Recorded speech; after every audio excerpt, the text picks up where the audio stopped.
창세전의 영혼 세계에서 십자가 복음이 설계되어졌습니다. 그래서 고린도전서 2장 7절에 다만 우리는 신비 속에 있는 하나님의 지혜, 첫 번째는 신비 속에 있는 하나님의 지혜다, 이렇게 표현하는 겁니다. 그래서 창세기 3장 15절에 있는 그 원시복음, 죄인된 인간이 예수님의 십자가의 보혈을 믿음으로 구원받는 그 원시복음을 사도 바울이 바로 AD 5년에 태어나고 AD 35년, 약 30살 때 개종을 했죠. 다메섹 도상에서. 그리고 이제 AD 55년경에 고린도 전후서를 기록할 때, 그때 개종한 이후에 한 20년 정도는 원시 복음을 가르쳤습니다. 로마서 5장 15절부터 마지막 절까지 있는 원시 복음을 가르쳤는데, 이제 그가 개종하고 20년 동안 가르쳤는데 AD 55년경에 그에게 열린 이제 더 깊이 있는 복음이 바로 창세 전에 십자가의 복음이 설계되어졌다는 것을 7가지 표현으로 지금 표현을 하고 있습니다. 그래서 첫 번째가 고린도전서 2장 7절, 신비 속에 있는 하나님의 지혜. 그 신비 속에 있는 지혜가 바로 하나님의 지혜가 감추어진 지혜죠. 감추어져 있었죠. 그 감추어진 지혜가 지금 영원 태초부터 이제 언제까지, 바로 사도 바울이 AD 55년까지 감추어져 있다가 사도 바울에게 지금 계시가 열린 겁니다. 그래서 이 지혜는 하나님께서 우리의 영광을 위하여 세상이 생기기 전에 정하신 것이라, 이렇게.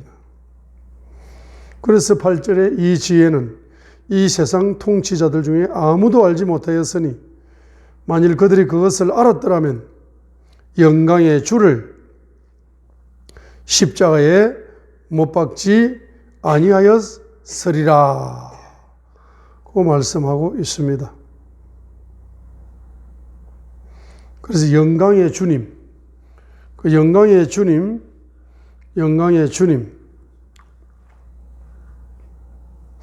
예수님은 누구십니까? 영광의 주님이십니다. 성령님은 누구십니까? 영광의 영이십니다. 하나님 아버지는 누구십니까? 영광의 아버지가 되십니다. 자, 그래서 이 삼위일체 하나님께서 영광 속에, 영원 태초 속에 거하시면서 그 삼위일체 하나님의 영광 속에서 설계되어졌다. 바로 뭐가? 세상이 생기기 전에 정하신 것이라. 세상이 생기기 전에 정하신 것이라 했습니다. 자, 그래서 이제 세 번째로 이것이 바로 복음의 신비다, 이 말이에요. 에베소서 6장, 이것이 복음의 신비다. 십자가에 못 박힌 예수님이 복음이지, 복음. 에베소서 6장 19절. 이 에베소서 6장 19절에서 사도 바울이 지금 기도를 하는 겁니다. 기도 제목 중에 하나가 뭡니까? 또 나를 위하여는 내게 말하는 것을 허락하사. 복음을 전할 때 말하는 것을 허락하사 내가 담대히 입을 열어. 에베소서 6장 19절. 담대히 입을 열어서 어떤 신비를 알리도록 구하라. 복음의 신비를 알리도록 기도하라. 구하라. 복음의 신비, 복음의 신비를 알리도록 구하라 했습니다. 자, 그래서 이 복음의 신비는 몇 가지 되었습니까? 두 가지. 복음의 신비는 두 가지다 했어요. 첫 번째, 자, 복음의 신비, 미스터리, 복음의 신비. 첫 번째는 원시복음이다. 원시복음이다. 창세기 3장 15절에 여인의 후손으로 오셔가지고, 그래서 이것이 로마서 5장 15절부터 마지막 절까지. 자, 그 다음에 이제 원시복음, 그 다음에 영원 태초에 바로 십자가 복음. 이 원시복음, 십자가 복음이지. 영원 복음, 십자가 복음이다. 그래서 뭡니까? 고린도전서 2장 7절에 세상이 창조되기 전에 미리 정하신 거다 그러잖아. 고린도전서 2장 7절에. 십자가 복음이다. 그렇죠? 그래서 이것이 뭡니까? 복음의 신비다. 에베소서 6장 19절.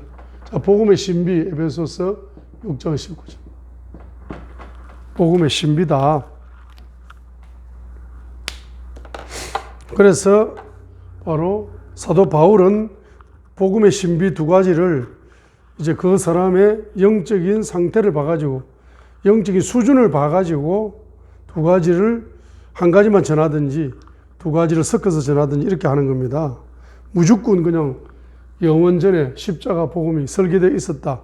이렇게 고린도전서 2장 7절을 사람들이 믿지 않으려고 그래. 왜냐하면 워낙 원시 복음을 많이 들어가지고 몇십 년간 듣다 보니까 귀에 못 쉬도록 바뀌다 보니까 고린도전서 2장 7절 같은 이런 성경 구절은 그냥 아예 알려고도 생각지도 안 합니다. 그런 사람한테 뭐 전해봤자 효과가 없어요. 자, 그 다음에 이제 네 번째가 골로새서 1장 26절이다. 이 말이에요. 신비다, 신비. 골로새서 1장 26절, 신비다. 자, 이것은 곧 여러 시대와 여러 세대로부터 감추어진 것이 신비죠. 감추어져 있었어요. 골로새서 1장 26절. 이것은 곧 여러 시대와 여러 세대로부터 감추어졌으나 이제는 그분의 성도들에게 드러난 신비에 관한 것이라 했습니다. 그리고 27절 보세요. 하나님께서는 이방인들 가운데서 이 신비의 영광의 풍성함이 무엇인지 자신의 성도들에게 알리려 하시는데 이 신비는 너희 안에 계신 그리스도 곧 영광의 소망이시니라 말씀하고 있어요. 그러면서 에베소서 1장 9절에 이것은 하나님의 뜻의 신비다. 자, 에베소서 1장 9절에 친히 자신 속에서 작정하신 자신의 선하신 기쁨에 따라 자신의 뜻의 신비를 우리에게 알려주셨으니 이것은 충만한 때의 갱륜 안에서 신이 모든 것, 즉 하늘에 있는 것들과 땅에 있는 것들을 그리스도 안에서 곧 그분 안에서 다 함께 하나로 모으려 하심이라. 에베소서 1장 9절 신이 자신 속에서 작정하신 자신의 선하신 기쁨에 따라 자신의 뜻의 신비, 자신의 뜻의 신비를 우리에게 알려주셨으니 하나님의 뜻의 신비, 하나님의 뜻의 신비, 자신의 선하신 기쁨에 따라 그럼 요 계시가 열릴 때는 우리에게 뭐가 온다? 기쁨이 오는 거예요. 그래서 희락이 오는 겁니다. 희락은 원초적인 이 영원 태초부터 삼위일체 하나님 속에 있는 것이 뭡니까? 선하신 기쁨이에요. 그분이 선하시기 때문에. 그래서 그분이 선하신 기쁨을 가지고 십자가 복음을 설계하신 거죠. 그죠? 그래서 계시록 10장 7절에 하나님의 신비, 계시록 10장 7절 하나님의 신비.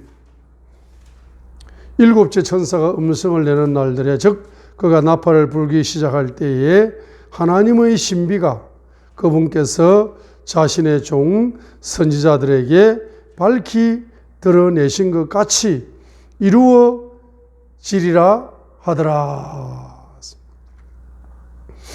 자, 그래서 이 하나님의 신비는 누구 입을 통하여 전달되어진다. 자신의 종 선지자들에게 밝히 드러내신 것 같이 이루어지리라. 자, 마지막으로 로마서 16장 25절 26절. 그래서 로마서 16장에서는 바로 30명의 사도 바울의 제자들에게 바로 이것을 전하는 겁니다. 그죠? 자, 그래서 로마서 16장 25절. 나의 복음과 예수 그리스도를 선포함에 따라 권능으로 너희를 굳게 세우실 분, 즉 세상이 시작된 이래로 엄밀히 간직되어 왔으나 이제는 밝히 드러났으며, 자, 여기 뭐가 나옵니까? 영존하시는 하나님. 여기 나왔어요. 영존하시는 하나님. 영존 하나님 하시는 영원하신 하나님의 명령에 따라 선지자들의 성경 기록들을 통해 믿음에 순종하게 하려고 모든 민족들에게 알려지게 된 신비의 계시에 따라 너희를 굳게 세우실 분, 곧 홀로 지혜로우신 하나님께 예수 그리스도를 통해 영광이 영원토록 있기를 원하노라. 신비의 계시가 에베소서 1장 9절, 에베소서 1장 9절 하나님의 뜻의 신비했죠. 신비의 계시. 자, 그래서 7구절의 이 성경 말씀, 이 말씀을 여러분들이 기도하시면서 이 말씀을 영적으로 이 말씀을 붙잡으시고 기도를 하시게 되면은 뭐가 열립니까? 이 성경이 근원적으로 열리게 되어 있다. 성경이 근원적으로, 성경의 뿌리가 다 열리게 되어 있다. 근원적으로 통달되는 그런 것이 이 7구절의 말씀을 붙잡고 여러분들이 예수님의 보혈의 강물 속에 들어가게 될 때에 그 보혈로 여러분의 영혼육 속에 있는 모든 죄악들이 청소가 되어지는 분량만큼 성경의 통달의 계시가 여러분에게 열린다는 사실을 믿음으로 소유하시기를 바랍니다. 할렐루야.